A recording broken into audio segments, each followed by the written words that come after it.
Praise the Lord. सभी को जय मसीह। मैं सुनीता चोइथानी आप सभी का स्वागत करती हूँ आज के इस YouTube वीडियो में, और आप सभी का धन्यवाद करती हूँ कि कल के वीडियो को आपने बहुत पसंद किया है, आपने शेयर किया है।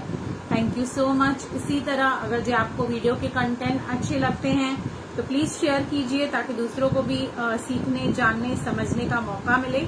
तो आज भी एक बार फिर से एक बहुत ही कंट्रोवर्शियल सवाल आपके बीच में लेकर आई हूँ, जिसका जवाब मैं बाइबल से देने की पूरी कोशिश करूंगी।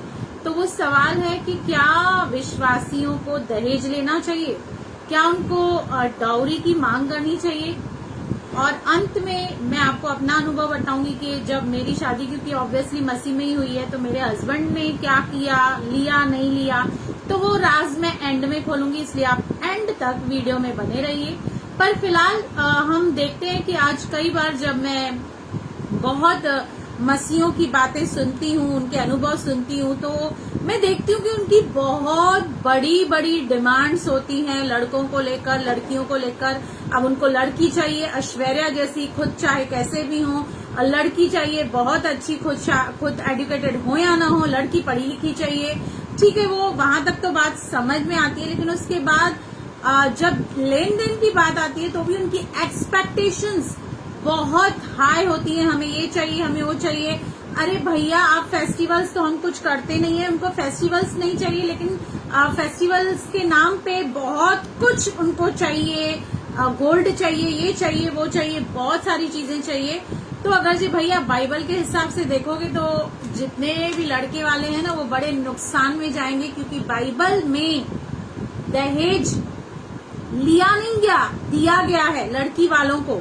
हम अगर जो उत्पत्ति में चलते हैं वहां पे 24 के हम 30 में देखते हैं, यहाँ पर जब इसहाक के लिए लड़की ढूंढने के लिए किसी को भेजा गया, अब्राहम ने जब अपने बेटे इसहाक के लिए अपने दास को, अपने पुरैनियों को जब लड़की को ढूंढने के लिए भेजा गया, तो उसको काफी गोल्ड दिया गया, काफी गिफ्ट्स दी गई, और बताया कि अगर ये चिन्ह तुझे जो जिस लड़की में दिखे उसको तू इसहाक के लिए सिलेक्ट करना, और न केवल सिलेक्ट करना, उसको कंगन दिए गए, उसको नथ दी गई, और उसके घर वालों को गिफ्ट्स दिए गए। अगर जी आप बिब्लिकली जाना चाहेंगे ना भैया, तो आपको डाउरी ले नहीं सकते, आपको डाउरी देनी पड़ेगी उल्टा। तो हम इसी बात को देखते हैं उत्पत्ति 24 के हम 30 में देखते हैं। और ऐसा हुआ कि जब उसने वह नथ और अपनी बहन रिबिका के हाथों में वे कंगन भी देखे और उसकी यह बात भी सुनी कि उस पुरुष ने मुझसे ऐसी बातें कही, तो वह पुरुष के पास गया और क्या देखा कि वह सोते के निकट ऊंटों के पास खड़ा था। मतलब जो चिन्ह उसके स्वामी ने उसको बताए थे, जब रेबिका में उसको वो चिन्ह दिखे, तो उसने, जैसे हम कैसे जब किसी के साथ फिक्स करना होता है तो हम मिठाई देते हैं या कुछ देते हैं, तो उसी तौर से उसने उसको नथ भी दी और कंगन भी दिए रेबिका को। हालेलुया। तो इस हिसाब से तो आप, और न केवल रेबिका को, लेकिन अगर जो आप इसी का ही 24 का 53 पढ़ेंगे, तो फिर उस दास ने सोने और रूपे के गहने और वस्त्र निकालकर रेबिका को दिए, और उसके भाई और माता को भी उसने अनमोल अनमोल वस्तुएं दी। यहाँ पे हम देखते हैं कि जब एंगेजमेंट होती है या शादी होती है तो बैग बना के देनी पड़ती है लड़के वालों को, उनके परिवार के सारे सदस्यों को हमें ड्रेसेस देने पड़ते हैं, गोल्ड के गिफ्ट्स देने पड़ते हैं, क्या क्या नहीं देते हैं आज लोग। लेकिन यहाँ पर क्या हो रहा है, यहाँ पे उल्टा हो रहा है भैया। यहाँ पे तो रेबिका के घर वालों को गिफ्ट्स मिल रही है, रेबिका को गोल्ड मिल रहा है। तो बिब्लिकली जाएंगे तो आपको तो फिर लेना नहीं, देना पड़ेगा। इसके बाद एक और एग्जाम्पल चलो मैं आपको देती हूँ। हम 29 में चलते हैं और यहाँ पे हम याकूब के लिए देखते हैं कि याकूब जो अपने मामा लाबान के पास रहता था, उसकी 2 बेटियां थी। ठीक है, एक बेटी उसको पसंद थी, एक बेटी उसको पसंद नहीं थी, लेकिन उसने क्या किया हम देखते हैं 29 का 16 से पढ़ते हैं। लिया की तो धुंधली आंखें थी, पर राहेल रूपवती और सुंदर थी। 2 बहनें थी, लिया और राहेल, और उसको राहेल पसंद थी, लेकिन उसके मामा ने क्या किया, उसको बोला तुझे राहेल चाहिए तो ठीक है, तू 7 साल फ्री में मेरे यहाँ पे काम कर, तो मैं तुझे अपनी बेटी से शादी कराऊंगा। लेकिन उसने धोखे से लिया के साथ शादी कराई, राहेल के साथ नहीं। पर जब उसने कहा मुझे राहेल से शादी करनी है, तो उसने बोला ठीक है, और 7 साल अपने दे दे, मैं तुझे दूसरी बेटी भी दे दूंगा शादी करने के लिए। तो टोटल 14 साल यहाँ पर ब्राइब उसने लिया नहीं, लेकिन अपने 14 साल दिए लाबान को और उन दोनों को अपनी पत्नी बनाया, क्योंकि पुराने समय में एक से ज्यादा शादी अलाउड थी। तो यहाँ पे आप देख रहे हैं कि किस तरह से बाइबल हमारी सारी थिंकिंग को, हमारी सारी बातों को खंडन करती है। लेकिन मैं आपको एक बात समझाना चाहती हूँ यार, देखिए आप मांग के अपना नाम खराब मत कीजिए, क्योंकि आप विश्वासी हैं, आपको दुनिया से अलग होना है। संसार के लोग बहुत कुछ करते होंगे, बहुत कुछ सोचते होंगे, मांगते होंगे, लेकिन आप ऐसे भीख मांगने के काम नहीं कीजिए, क्योंकि हम विश्वासी हैं और हम धनाढ्य परमेश्वर को मानते हैं, धनाढ्य परमेश्वर को सर्व करते हैं। और एक बात मेरे को आप बताइए यार, जो लड़की चाहे गोल्ड हो या कपड़े जो भी अपने साथ लेके आती है, वो किसको मिलते हैं?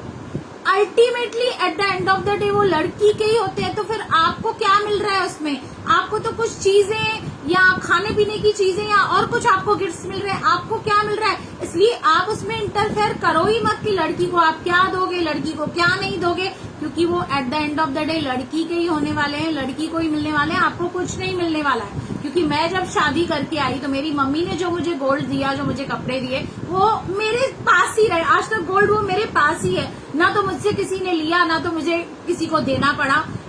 और मेरे हस्बैंड की जो बात मैं आपको बताती हूँ कि मैं उनको one of the best man in the world क्यों कहती हूँ, क्योंकि उन्होंने कभी भी डिमांड नहीं की मेरे माता पिता से कि मुझे ये चाहिए वो चाहिए। 17 years with the grace of God, मैं कहती हूँ कि 17 साल मुझे शादी को हो रहे हैं, लेकिन मेरे हस्बैंड ने मेरे घर वालों से 1 रुपया भी नहीं लिया, कभी डिमांड की नहीं। यहाँ तक कि मैं आपको बताना चाहती हूँ कि हमारी एंगेजमेंट जो चर्च में हुई थी, उसका भी सारा खर्चा मेरे हस्बैंड ने उठाया था। मेरे माँ बाप से उसने कभी कुछ नहीं लिया। और आपको पता है, जो नहीं मांगता है ना, उसको ज्यादा मिलता है। तो मैं इस बात में अपने हस्बैंड को एक आइडल समझ के आपको बता रही हूँ कि आप मत मांगो, अपना नाम मत खराब करो, क्योंकि जो भी है वो लड़की को ही मिलने वाला है, आपको कुछ मिलने वाला नहीं है। और किसी की भी खाने पीने की चीजें या गिफ्ट्स हमेशा नहीं रहती हैं। इसलिए आप और मैं विश्वासी हैं। हाँ, हम अच्छे गुण देखें, अगर ये लड़की अच्छी है, कैरेक्टर अच्छा है, गॉड फियरिंग है, परमेश्वर की सेवा करती है, प्रभु के राज्य में सेवा करती है, बस हो गया आपके लिए। बाकी सब एक्सपेक्टेशन को मेरे हिसाब से साइड में आपको रखना चाहिए, क्योंकि मैं अपने हस्बैंड को अगर ये देखती हूँ तो मैं उनके अंदर ये बातें देखती नहीं हूँ। वो कभी मुझसे पूछते नहीं है कि तुझे क्या मिला, तुझे कितने पैसे मिले, क्या मिला, क्या नहीं मिला। He never ever interferes in that terms. तो मुझे ये बात उनकी बहुत अच्छी लगती है कि वाकई में ऐसे लोग आज बहुत कम है इस दुनिया में जिनको ऐसी एक्सपेक्टेशंस अपनी पत्नी से नहीं है। नहीं तो मैं तो देखा कि बहुत सारे पति इतने चालाक और कनिंग होते हैं कि अपने वाइफ से पैसे निकाल लेते हैं, उसको बोलते कितने जमा किए, थोड़े दे दे मुझे, मेरे को इस काम के लिए चाहिए, मैं रिटर्न करूंगा। पर आज तक मेरे हस्बैंड ने कभी भी मुझसे 1 रुपया भी नहीं लिया। मुझे दिया ही हमेशा, पर कभी मुझसे लिया नहीं। तो ये एक ब्लेस्ड मैरिज है मेरी और ब्लेस्ड पार्टनर है मुझे। मैं चाहती हूँ आप भी उनकी तरह बनिए, और नहीं मांगेंगे तो प्रभु आपको बहुत कुछ देगा। तो इन झंझटों में ना पड़ के हम एक विश्वासी की तरह बिहेव करें, और इन सारी चीजों को जो हमारी मांगे हैं, एक्सपेक्टेशन है, कम करें। हम लड़के या लड़की पर फोकस ज्यादा करें, क्योंकि अल्टीमेटली जो उनका कैरेक्टर है, जो स्वभाव है, वो मैटर करता है। ये चीजें मैटर नहीं करती, ना ही ये चीजें हमेशा आपके पास रहने वाली है। तो प्रभु इस वीडियो के जरिए आपको आशीष करे। अपनी राय बताना जरूर इस बात के लिए, और मेरे चैनल को लाइक करना, सब्सक्राइब करना और बेल आइकन के बटन को क्लिक करना। God bless you. Amen, amen.